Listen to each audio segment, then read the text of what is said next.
বছরে একবার করে সবার বাড়ি থেকে, আজকে আমার পালা, কালকে পরের বছরে আরেকজনের পালা, ঠিক এই রকম ভাবে পালা সিস্টেম করে সবার বাড়ির কন্যা সন্তানকে দিতে হবে বছরে একবার। ওই দৈত্য দানবকে রোকার জন্য আমরা যদি এই এলাকাতে বাঁচতে চাই তাহলে এই পথটাই আমাদেরকে অবলম্বন করতে হবে। মুসলমান ভাইরা ওই সময়তে দেখতে পাওয়া গেল হঠাৎ পুরো গ্রাম ঘুরে ঘুরে একটা দিন ওই বৃদ্ধা মহিলার পালা চলে এসেছে। বৃদ্ধা মহিলার ঘরেও কিন্তু একটা কন্যা সন্তান ছিল। ওই কন্যা সন্তানটাকে নিয়ে যাওয়ার জন্য সে যুগে সিপাহী বলা হতো, পুলিশদেরকে সিপাহী বলতো। পুলিশরা চলে এসেছে, ওই বাচ্চাটাকে নিয়ে চলে যাবে। ওই বৃদ্ধা মহিলার ঘরটা ঘিরে ফেলেছে, বাচ্চাটাকে নিয়ে চলে যাবে। বৃদ্ধাকে বললেন, সন্তানটাকে সুন্দর একটা কাপড় পরাও, সন্তানটাকে বিদায় দিয়ে দাও, আর তোমার ঘরে জীবিত ফিরবে না। এরপরে কাল সকালবেলা তোমার ঘরেতে মৃত ফিরবে। বৃদ্ধা বসে বসে কান্নাকাটি করতে লাগলেন। একটা মাত্র কন্যা সন্তান কিভাবে হারায়, কিভাবে তাদের হাতে তুলে দিই। এমন একটা সময় হাফেজ আবুল বারাকাত জঙ্গলে গিয়েছিল কাঠ কাটতে, জঙ্গল থেকে বাড়িতে ফিরে চলে এসেছে। বাড়িতে ফেরার পরে দেখলেন আম্মা জান কান্নাকাটি করছে। কি ব্যাপার ও আমার আম্মা জান, কান্নাকাটি কেন করেন আপনি? আপনি কেন কান্নাকাটি করেন?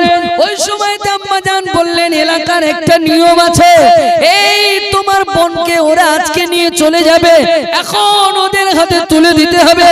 কাল সকালবেলা তোমার বোনের লাশ ওরা বাড়িতে নিয়ে আসবে। এখন এই নিয়মটা তো আমাকে মানতেই। তখন ওই হাফেজ আবুল বারাকাত বলছে, কোরআনের পাওয়ার দেখে হাফেজ আবুল বারাকাত বলছেন, আম্মা জান এক কাজ করেন, আমার বোনকে দিতে হবে না, বোনের জামা কাপড়গুলো আমাকে একটু পরিয়ে দেন। যদি মেয়েদের জামা পরে তাহলে বুঝতে পারবে ছেলে না মেয়ে, ওদের হাতে তুলে দাও, ওরা আমাকে মন্দিরে রেখে আসো, বাকি মোবারক মর্জি আল্লাহ। ওই সময়তে বয়স্ক মহিলা বলেছিলেন, ও হাফেজ আবুল বারাকাত, না বাবা না, আমি তোমাকে ছাড়তে পারবো না, আমি আমার নিজের সন্তান ছেড়ে দিতে রাজি, কিন্তু তোমাকে ছাড়তে পারবো না। জোরে বলেন আমার ভাইরা। ওই সময়তে দেখতে পাওয়া গেল হাফেজ আবুল বারাকাত যখন বারংবার বলছেন, আম্মা জান আমাকে একটা কাপড় পরিয়ে দেন, ওদিক থেকে পুলিশেরা আওয়াজ দিচ্ছে তাড়াতাড়ি করো। তখন হাফেজ আবুল বারাকাত ওই বাচ্চা মেয়েটার জামাগুলো শরীরে পরিধান করে নিলেন। শরীরে পরিধান করার পরে ওদের সঙ্গে চলে গেলেন। ওরা মাগরিবের পরে ওই মন্দিরের ভিতরে রেখে আসলেন। মাগরিবের পরপরই চলে গেলেন, ওই মন্দিরের ভিতরে রেখে চলে আসলেন। আবার বাইরা রাত হয়ে গেল, ঈশার নামাজটা ওই মন্দিরের ভিতরে হাফেজ সাহেব আদায় করে নিলেন। ঈশার পর থেকে নিয়ে পবিত্র আল কোরআনুল কারীম পড়তে লাগলেন। পবিত্র কোরআনের সূরা ইয়াসিনটা তেলাওয়াত করতে লাগলেন। ইয়াসিনুল কোরআনিল হাকীম ইন্নাকা লামিনাল মুরসালিন আলা সিরাতিম মুস্তাকিম। আমার ভাইরা, পবিত্র কোরআনের সূরা ইয়াসিনটা যখন তেলাওয়াত করছে, ওই সময়তে দেখতে পাওয়া গেল রাত 12টা বেজে গেছে, রাতের অর্ধেক হয়ে গেছে। এমন একটা সময় ওই নদীর ভিতর থেকে বিকট একটা আওয়াজ আসছে। নদীর ভিতর থেকে বিকট একটা আওয়াজ আসছে। দৈত্য দানবটা তখন ঘাটের দিকে আসছে। ছোট বাচ্চারা যখন রাস্তাতে রাতের বেলা চলে, দেখবে রাস্তায় যে জায়গায় অন্ধকার থাকে, বাচ্চাগুলো একা একা জোরে জোরে কথা বলতে থাকে। যেখানে অন্ধকার থাকে একটু যখন ভয় লাগে, একা একাই জোরে জোরে কথা বলে, তার ভয়টা কম লাগে। ঠিক হাফেজ আবুল বারাকাত 8 বছর বয়স, ওই হাফেজ আবুল বারাকাত ওই সময়তে কোরআনে কারীম তেলাওয়াত করছিলেন, যখন বিকট একটা আওয়াজ শুরু হয়েছে ওর মনের ভিতরে একটা ভয় ঢুকেছে। এই ভয়ের কারণে কোরআন পড়া বন্ধ করেনি, কোরআনের আওয়াজ আরো জোরে করে আপনার জোর করে পড়তে লেগেছে। আর যত বিকট আওয়াজ হয় ও তত জোরে কোরআন পড়তে থাকে।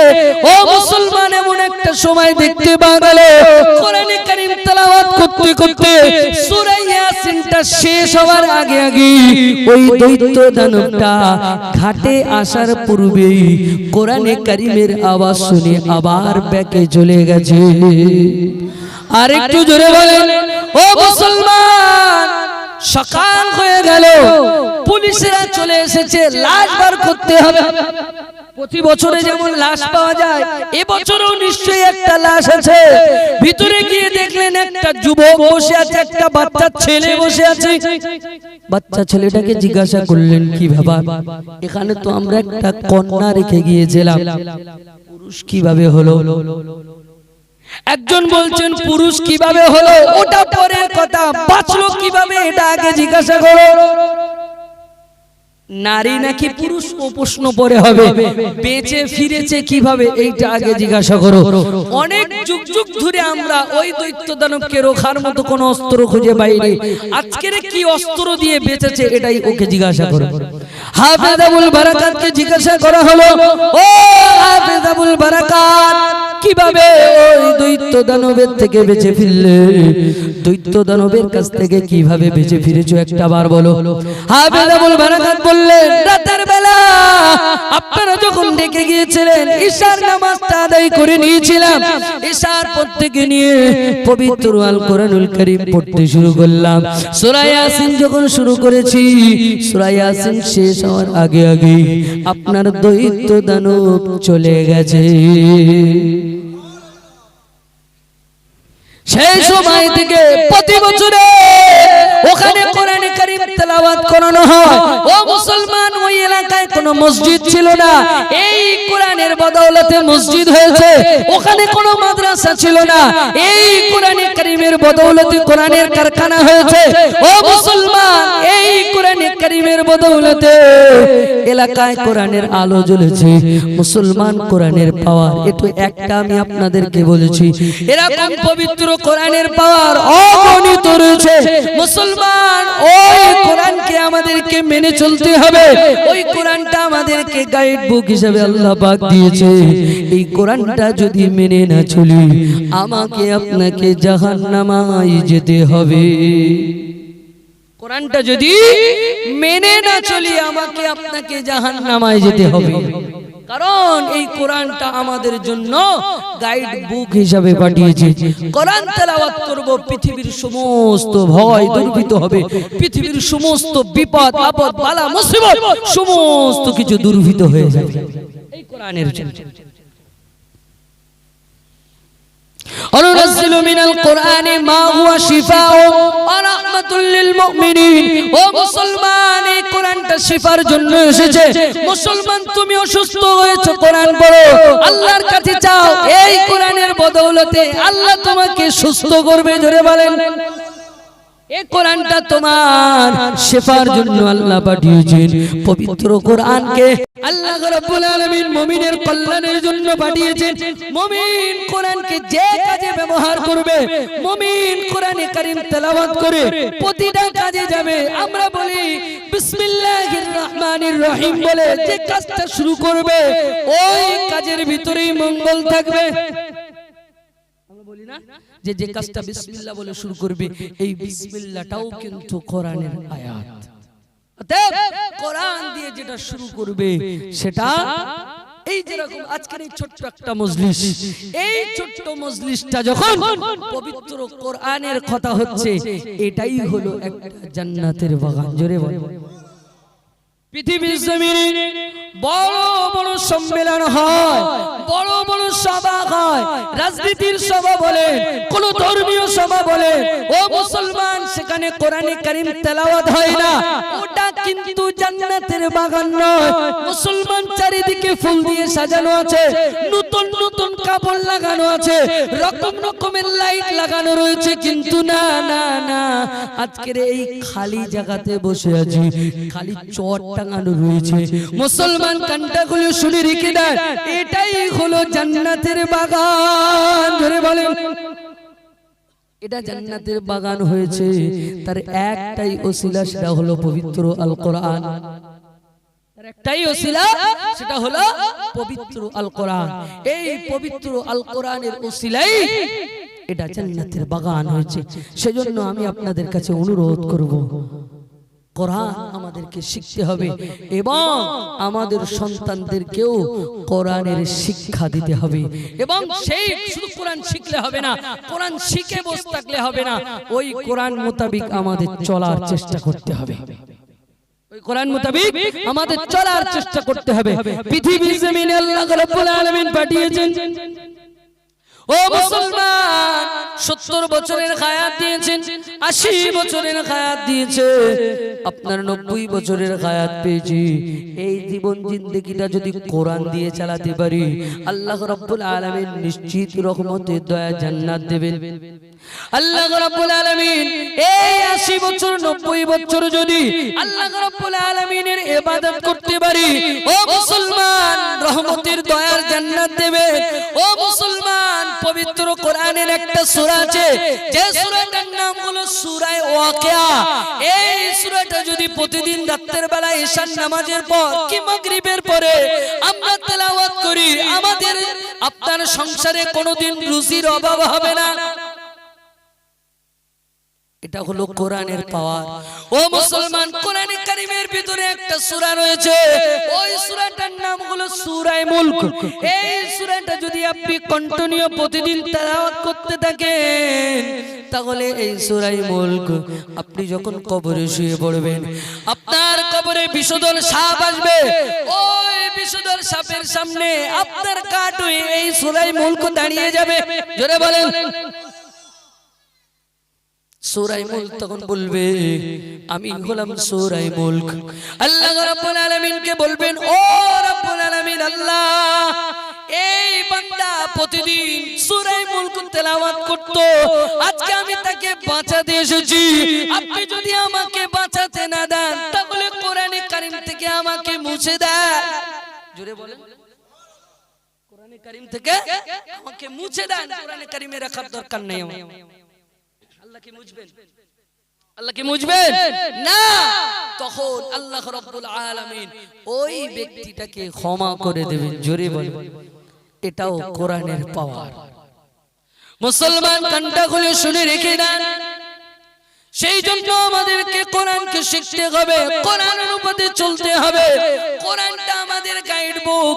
ও মুসলমান, কানটা খুলে শুনে রেখে দেন, পৃথিবীর জমিনে এই কোরআনটা 23 বছর ধরে নাজিল হয়েছে। বড় বড় বৈজ্ঞানিকরা কোরআন মানতে পারেনি, কিন্তু কোরআনের আপনার ভালো বলে তারা গেছে। কোরআনের তারা ভালো বলেছে, কোরআনে ভালো জিনিস আছে, কোরআনে যে কথাগুলো লেখা আছে এটা মিথ্যা নয়, এই কথাটা তারা প্রমাণ করে গেছে। হয়তো তার ব্যক্তিগত কারণে সে ইসলাম ধর্ম গ্রহণ করতে পারেনি, কিন্তু কোরআনকে রিসার্চ করার পরে অনেক আপনার গায়ের মুসলমান যারা শিক্ষিত মানুষ সকলেই পবিত্র আল কোরআন রিসার্চ করে বা পড়ে। যারা শিক্ষিত মানুষ, যারা ধর্ম নিয়ে বিভেদ সৃষ্টি করে না, এরকম মানুষেরা পবিত্র আল কোরআনকে দেখে যে এর ভিতরে কি আছে একটু দেখি, পবিত্র আল কোরআনের ভিতরে কি বলেছে একটু দেখি, তারা রিসার্চ করে, তারা দেখে। মুসলমান আমরা মুসলমান হয়েছি, কোরআন রিসার্চ করা তো দূরের কথা, পড়তে পারি না। কোরআন রিচার্জ করা তো দূরের কথা, কোরআন পড়তে পারি না। ও মুসলমান, সকলের কাছে অনুরোধ করব, এই কোরআনটা আমাদেরকে শিখতে হবে। আমাদের মসজিদ, আমাদের মাদ্রাসা, আমাদের মক্তবে, প্রতিটা গ্রামে গ্রামে মক্তব হয়েছে, মাদ্রাসা হয়েছে। কোরআন শিক্ষা আগেকার মানুষ শিখতে পারতো না, সুযোগ ছিল না, কিন্তু এখন তো সুযোগ এসেছে, কিন্তু মানুষ শেখে না। আগে সুযোগ ছিল না, মানুষ শিখতে পারেনি, আগ্রহ ছিল, কিন্তু এখন সুযোগ আছে, আগ্রহ নাই। সেজন্য আমাকে, আপনাকে, আমার আপনার সন্তানদেরকে কোরআনের শিক্ষা করাতে হবে, পাল্লা তাকে কোরআনের হাফিজ বানাতে হবে। কোরআনটা পুরো সিনায় থাকবে। এই বেঈমানের বাচ্চারা যেমন বলছে যে কোরআনটা বদরের ময়দানে শহীদ হয়ে গেছে, বদরের ময়দানে কোরআন পুড়ে ছাই হয়ে গেছে, কিন্তু না না, বর্তমান যে কোরআনটা রয়েছে, এই কোরআনটা 27 জন শয়তান মিলে লিখেছে। ও মুসলমান, আমি মেনে নিলাম কিছুক্ষণের জন্য, নাউজুবিল্লাহ, তোর কথাটা মেনে নিলাম, 27 জন শয়তান মিলে কোরআন লিখেছে। ও মুসলমান, সিনায় হাফেজে কোরআনের সিনায় যে কোরআনগুলো রয়েছে, এই কোরআনগুলো তো মিথ্যা হতে পারে না। গোটা পৃথিবীর কোরআন তুমি শেষ করে দাও, গোটা পৃথিবীর কোরআনকে পড়িয়ে দাও, গোটা পৃথিবীর কোরআনকে জ্বালিয়ে দাও, কিন্তু হাফেজে কোরআনের সিনায় তো কোরআন রয়েছে। আবার লাখো লাখো কোরআন পৃথিবীতে তৈরি হবে। পৃথিবীতে যত কোরআন আছে, যত কিতাব আছে, সব পড়িয়ে দাও, কোনো অসুবিধা নাই। তবে হাফেজে কোরআনের সিনার ভিতরে তো আল্লাহ রাব্বুল আলামিন ওই কোরআনকে গেঁথে দিয়েছে। সেজন্য পারলে নিজে কোরআন শিখেন এবং নিজের সন্তানদেরকেও শেখানোর চেষ্টা করেন। যদি জান্নাতে যাওয়ার আশা থাকে, সাহাবায়ে কেরামেরা এই জান্নাতে যাওয়ার জন্যই সব করেছেন। সাহাবায়ে কেরামেরা নামাজ পড়তেন, সাহাবায়ে কেরামেরা নামাজ পড়তেন, নামাজের তাকবীরে উলা বলে। তাকবীরে উলা কোনটা? ইমাম সাহেব যখন ফার্স্ট তাকবীর বলে, আল্লাহু আকবার বলে নিয়ত বলে, এটা হলো তাকবীরে উলা। এই তাকবীরে উলা ধরার জন্য জীবনের বাজি রেখে সাহাবায়ে কেরামেরা ছুটে ছুটে যেতেন। জোরে বলে, এই তাকবীরে উলা ধরার জন্য, জামাতে নামাজ পড়ার জন্য সাহাবায়ে কেরামেরা ছুটে ছুটে ছুটে ছুটে মসজিদে যেতেন। আমরা তো জামাতে নামাজ পড়া তো দূরের কথা, তাকবীরে উলা তো ধরার কথা তো মোটে পড়ি না। তাদের ভিতরে আশা কি ছিল? একটু রহমতের দয়ার জান্নাতে যাব, অন্য কিছু নয়। আল্লাহকে খুশি করা, নবীকে খুশি করা, আল্লাহকে খুশি করা, নবীকে খুশি করা, আল্লাহ পাকের রহমতের দয়ার জান্নাত দেবেন। আল্লাহ যদি খুশি হয়, নবী যদি খুশি হয়, রহমতের দয়ার জান্নাত দেবেন। আল্লাহ বলেছেন, কুল ইন কুনতুম তুহিব্বুনাল্লাহ ফাত্তাবিউনি ইউহিব্বুকুমুল্লাহ ওয়া ইয়াগফির লাকুম যুনুবাকুম আল্লাহু গফুরুর রহিম। আমি আল্লাহ রাব্বুল আলামিন জানিয়ে দিলাম, ও পৃথিবীর মানুষ, ও আমার হাবিব, পৃথিবীর মুসলমানদেরকে শুনিয়ে দাও, ওরা যদি আমি আল্লাহ আমাকে মহব্বত করতে চায়, আমি আল্লাহ আমাকে পিয়ার করতে চাই, আমি আল্লাহ আমাকে ভালোবাসতে চাই, ওই ব্যক্তিটা যেন সর্বপ্রথম তুমি নবী তোমাকে ইত্তিবা করে, তুমি নবী তোমাকে ভালোবাসে, তুমি নবী তোমাকে পিয়ার করে, আর তোমার সঙ্গে যদি ভালোবাসা জমে যায়, ইউহিব্বুকুমুল্লাহ, আল্লাহ বললেন আমি আল্লাহ ওই ব্যক্তিটাকে মহব্বত করব। বলেন মুসলমান, শুধু তাই নয়, ওয়াগফির লাকুম যুনুবাকুম, আমি আল্লাহ পাক তার জীবনের গুনাহ খাতাগুলোকে maaf করে দেব। জোরে বলেন মুসলমান, আল্লাহকে খুশি করলে জান্নাত পাওয়া যাবে। আল্লাহকে খুশি করতে গেলে নবীকে খুশি করতে হবে। নবী বললেন, মান আহাব্বা সুন্নতি ফাকাদ আহাব্বানি ওয়া মান আহাব্বানি কানা মা'i ফিল জান্নাহ। আমার ভাইরা, যে ব্যক্তি আমার সুন্নতকে আঁকড়ে ধরবে ওই ব্যক্তিটা আমি রাসূলুল্লাহ আমাকে ভালোবাসবে। আর কে আমাকে ভালোবাসতে পারবে? ওই ব্যক্তিটা আমি রাসূলুল্লাহ কানা মা'i ফিল জান্নাহ, জান্নাতের ভিতরে আমার পাশাপাশি থাকবে। আর একটু জোরে বলেন। মুসলমান সাহাবায়ে কেরামেরা জান্নাতে যাওয়ার জন্য শখ করেছে। আজকে আমরা জান্নাতে যাওয়ার জন্য যদি নবীর সুন্নতকে আঁকড়ে ধরতে পারি, নবীকে পেয়ে যাব। নবীকে পেলে আল্লাহকে পাবো, আল্লাহকে পেলে রহমতের দয়ার জান্নাত আল্লাহ আমাদেরকে দেবেন। ও মুসলমান, রাস্তাটা একদম সোজা রাস্তা, কিন্তু ব্যতিক্রম রাস্তাতে ঘুরে বেড়াচ্ছি। আল্লাহ বললেন, উম্মত, ও আমার বান্দা, হাবিবকে ধরো। হাবিব বললেন, সুন্নাতকে আঁকড়ে ধরো। সাহাবায়ে কেরামেরা পৃথিবীর জমিনে যতদিন বেঁচে ছিলেন নবীকে মহব্বত করেছে, সুন্নতকে আঁকড়ে ধরেছে, সুন্নতের সঙ্গে নিজের জীবনটা বানিয়েছে। এরপরে তারা আল্লাহর প্রিয় হতে পেরেছে। পৃথিবীর জমিনে 10 জন সাহাবীকে আল্লাহ পাক জান্নাতের সার্টিফিকেট জীবিত অবস্থায় দিয়েছিলেন। তাকবীর দেন তো, নারে তাকবীর। আরো জোরে বলেন, নারে তাকবীর, নারে তাকবীর। পৃথিবীতে 10 জন সাহাবীকে জান্নাতের সার্টিফিকেট দিয়েছিল জীবিত অবস্থায়। কেন? নবীকে মহব্বত করেছে, জীবন দিয়ে ভালোবেসেছে। নবীকে মহব্বত করেছে, ভালোবেসেছে জীবন দিয়ে, জীবনের বিনিময়ে নবীকে মহব্বত করেছে, ভালোবেসেছে।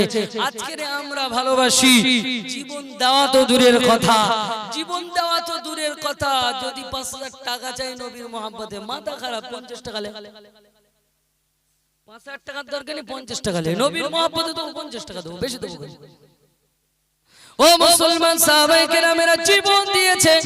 আবু বকর সিদ্দিক জীবন দিয়েছে, নবীর জন্য জীবন দিতে রাজি হয়েছে। ও মুসলমান, হযরতে তালহার কথা আমি আপনাদেরকে বলেছি। হযরতে তালহা নবীর জন্য নিজের গায়ে তীরের আপনার আঘাত খেয়েছে। ও মুসলমান, কানটা খুলে শুনে রেখে দেন। হযরতে খাব্বাব রাদিয়াল্লাহু তাআলা আনহু নবীর জন্য নিজের জীবনটা শুলের উপরে শুইয়ে দিয়েছে।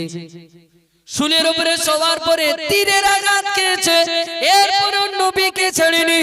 হযরতে উমর ফারুকের বোন এবং বোনাই আপনার মার খেয়েছে, বেধড়ক মার খেয়েছে, এরপরও ইসলাম ছাড়েনি, এরপরও কোরআন ছাড়েনি। মুসলমান, আজকে আমাদের উপরে যত বাধা আসুক না কেন, কিন্তু ইসলামকে আমরা ছেড়ে দেব না। ছাড়বো? জোরে বলেন, ছাড়বো কি? ইসলাম ছেড়ে দেব? এখন আমাদের কোরআন নিয়ে নেবে। বিজেপি যেভাবে লেগেছে আমাদের কোরআন নেবে। কোরআন নিলে অসুবিধা নাই, তারপরও কি ইসলাম ছেড়ে দেবেন? ভয় থেকে ইসলাম ছেড়ে দেব? ও মুসলমান, মসজিদের জায়গা চলে গেল। ও মুসলমান, মন্দির আপনার মাদ্রাসার জায়গাটা চলে গেল। ও মুসলমান, মরণের পরে যে জায়গায় তোমাকে দাফন করা হবে, ও মুসলমান, তোমার আব্বাকে দাফন করা হবে, তোমার মাকে যে জায়গায় দাফন করবে, বিনহা খালাকনাকুম আফিহা নুঈদুকুম ওয়া মিনহা নুখরিজুকুম তারাতান উখরা। ও মুসলমান, তোমার বাপের মুখে যে জায়গাতে, তোমার বাপের মুখে যে জায়গাতে মাটি দেবে, ওই জায়গাটাও আজকে আর তোমার কাছে নাই, ওটাও নিয়ে নিয়েছে। তাই বলে কি তুমি ইসলাম ছেড়ে দেবে? জীবন থাকতে যুদ্ধ করতে হবে। মুসলমান, আল্লাহ রাব্বুল আলামিন বলেছেন, ইয়া আইয়ুহাল্লাযীনা আমানু, আল্লাহ রাব্বুল আলামিন বলেছেন, হে বিশ্বাসী বান্দাগণ। আল্লাহর নবীকে বলেছেন, এই ইমানদার বান্দাগণ, আমি আল্লাহ রাব্বুল আলামিন একটা ব্যবসা শেখাচ্ছি। ইমানদারের জন্য আমি আল্লাহ একটা ব্যবসা শেখাচ্ছি। ঈমান আনতে হবে আল্লাহর উপরে, ঈমান আনতে হবে রাসূলের উপরে। ওয়াতুজাহিদুনা ফি সাবিলিল্লাহ, আল্লাহর রাস্তায় জিহাদ করতে হবে। যদি মুসলমান সময় আসে, আমাদেরকেও মাঠে নামতে হবে। যদি সময় আসে, আমাদেরকেও মাঠে নামতে হবে। কারণ আজকের কোরআন নিয়েছে, কালকে মসজিদ নিয়েছে। ও মুসলমান, এরকম ভাবে তোমাকে মসজিদে নামাজ পড়তে দেবে না।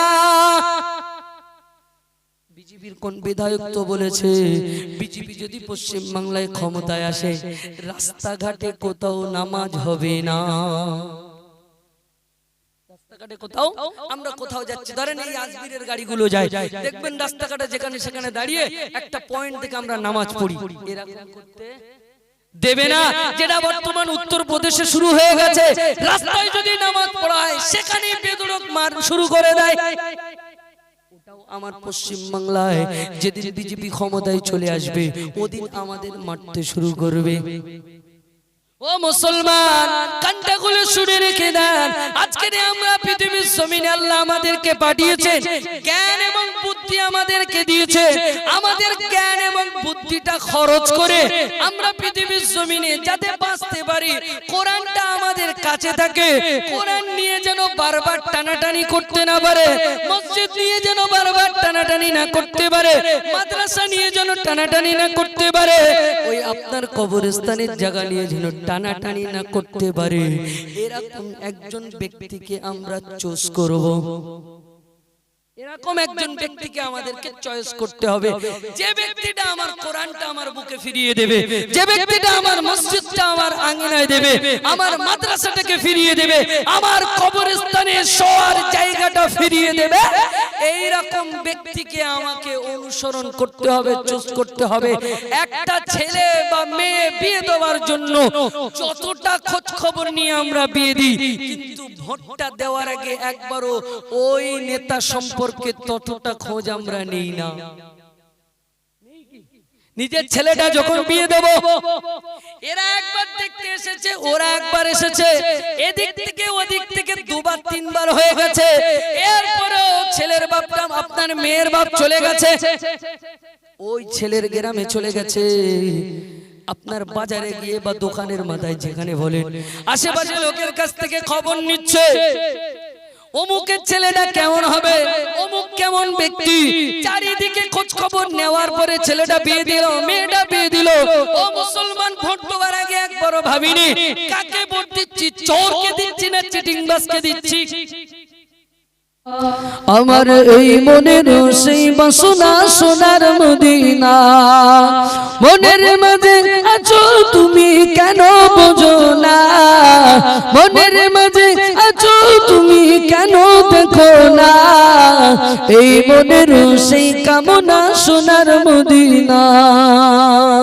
সবুজ গম্বুজের নিচে একটু দাঁড়াবো, আমার প্রিয় নবীজিকে সালাম জানাবো। জোরে বলেন সুবহানাল্লাহ, আর একটু জোরে বলেন সুবহানাল্লাহ।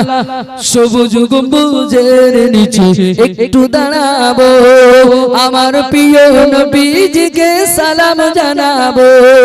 জাগার প্রেমে পাগল হয়ে গোলাম দিওয়ানা, জাগার প্রেমে পাগল হয়ে গোলাম দিওয়ানা, এই মনের সেই কামনা সোনার মদিনা, এই মনের সেই বাসনা সোনার মদিনা। মনের মাঝে আছো তুমি কেন দেখো না, এই মনের সেই বাসনা সোনার মদিনা। জান্নাতুল বাকিতে একটু দাঁড়াবো, প্রাণের প্রিয় সাহাবীদের একটু দেখিব। জোরে বলেন, আর একটু জোরে বলেন, জান্নাতুল বাকিতে একটু দাঁড়াবো, প্রাণের প্রিয় সাহাবীদের একটু দেখিব। যাদের কথা পড়লে মনে কান্না থামে না, যাদের কথা পড়লে মনে কান্না থামে না, এই মনের সেই কামনা সোনার মদিনা, এই মনের সেই বাসনা সোনার মদিনা। মনের মাঝে আছো তুমি কেন বোঝো না, মনের মাঝে আছো তুমি কেন দেখো না, এই মনের সেই কামনা সোনার মদিনা।